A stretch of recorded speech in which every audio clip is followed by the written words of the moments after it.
गणेशोत्सवासाठी जाणाऱ्या गणेश भक्तांना यंदाही टोलमाफी. मुख्यमंत्री एकनाथ शिंदेंचा निर्णय. मोठ्या सार्वजनिक गणेशोत्सव मंडळाच्या ठिकाणी आरोग्य पथक आणि रुग्णवाहिका तैनात करण्याचे निर्देश.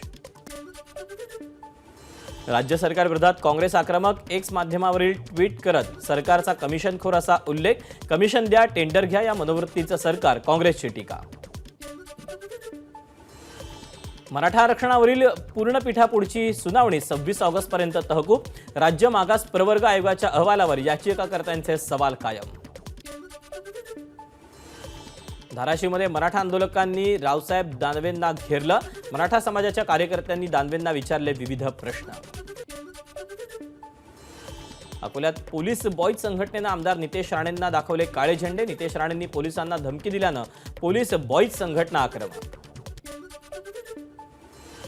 ठाकरे गटाचे उपनेते अद्वै हिरे मध्यवर्ती कारागृहातून बाहेर.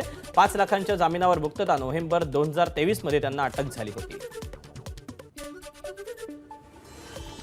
राहुल नवीन यांची ईडीच्या संचालकपदी नियुक्ती. 2 वर्षांच्या कार्यकाळासाठी नियुक्ती. पीडितेला न्याय देण्याऐवजी आरोपीला वाचवण्याचा रुग्णालय आणि स्थानिक प्रशासनाचा प्रयत्न. राहुल गांधींचा गंभीर आरोप. निर्भया प्रकरणानंतर अनेक कठोर कायदे तयार, मात्र गुन्हेगारांना रोखण्यात अपयश का? राहुल गांधींचा सवाल. 15 ऑगस्टच्या पार्श्वभूमीवर पोलीस पदकांची घोषणा. राज्यातील 17 पोलिसांना शौर्य पदक. उल्लेखनीय सेवेसाठी 3 पोलिसांना तर गुणवत्तापूर्ण सेवेसाठी 39 पोलिसांना राष्ट्रपती पदक जाहीर.